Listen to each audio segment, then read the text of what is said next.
The Biden administration continues to speak out of, I guess at least two sides of their mouth, insisting that their commitment to Israel's security is ironclad, even while they criticize Israel's war against Hamas, which Hamas started. In an interview that aired last night, President Biden called for an immediate ceasefire with no mention of the hostages still being held in Gaza. What I will tell you is I think what he's doing is a mistake. What I'm calling for is for the Israelis to just call for a ceasefire, allow for the next 6-8 weeks total access to all food and medicine going into the country.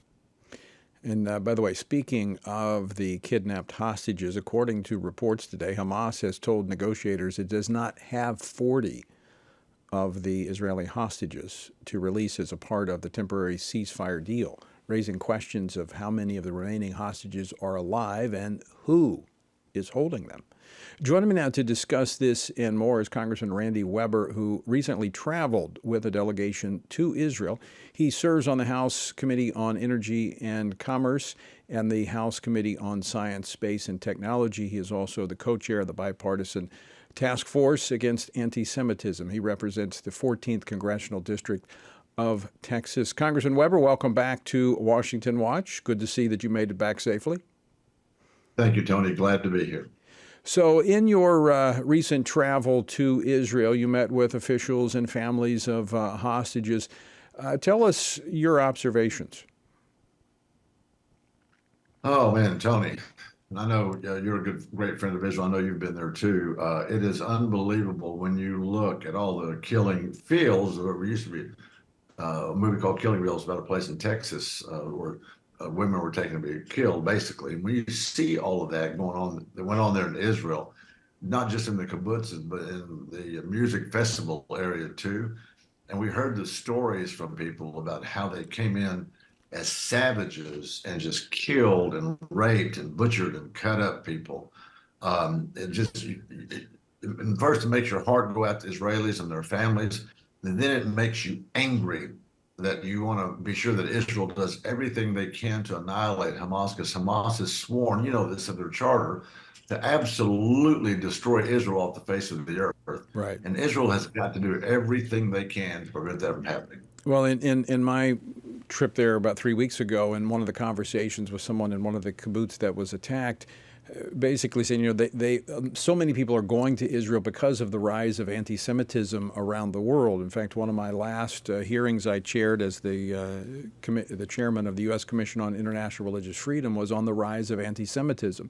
And so with this occurring, and of course the curtain has been pulled back on that since October the 7th, but with so many Jews going to Israel and now that land being under intense attack and the rest of the world pulling away, and even the Biden administration ramping up its critiques of Israel, it's almost as if they've forgotten that this war was started with a terrorist invasion, as you pointed out, slaughtered men, women, and children.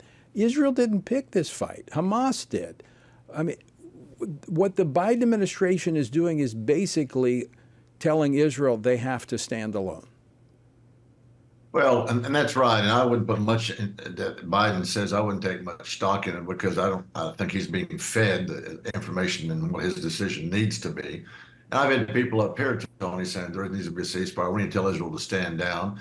And my response to them simply is, as it would be to President Biden, is that, listen, Israel didn't start this, as you pointed out. Israel was attacked.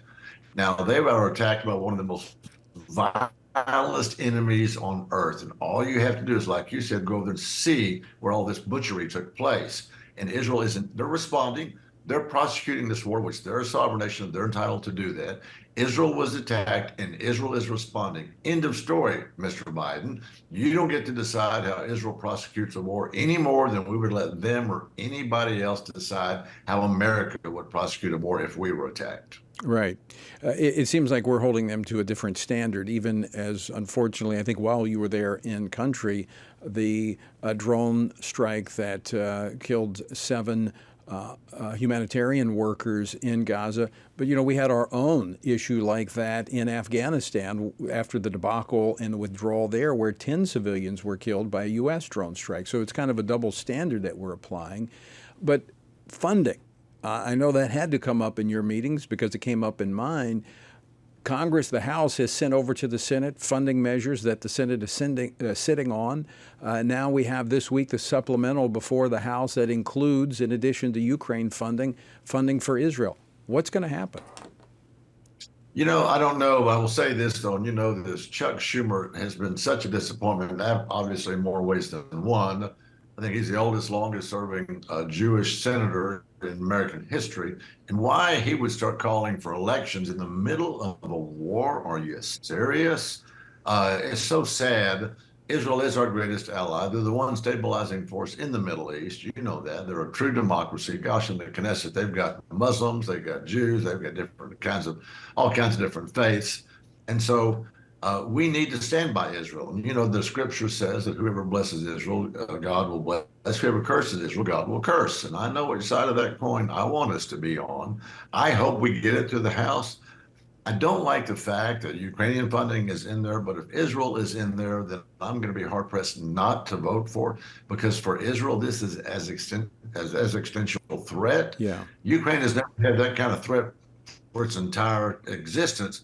Israel has, and they are our greatest ally, and we need to stand behind them. Very quickly, we got 30 seconds left, Congressman Weber, but Marjorie Taylor Greene has pushed this motion to vacate the speakership. Is that something that may happen? Fortunately, it's not a privileged motion. It doesn't have to be acted upon. The leadership doesn't even have to bring it to the floor. If she files it as a privileged motion, then we've got 2 legislative days to act on it. I hope to high heaven, Lord, are you listening, that she doesn't. We've been cast down that road before. Last October, why would we want to go through 2 or 3 weeks of uncertainty with no clear output at the end? Yeah, I'm with you on that. I didn't support it the first time when McCarthy was Speaker. It was just wasted time. I think this time it's even more critical because of the narrow margin between the two parties in the House.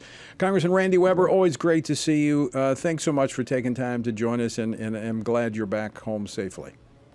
Thank you, Tony, for what you do.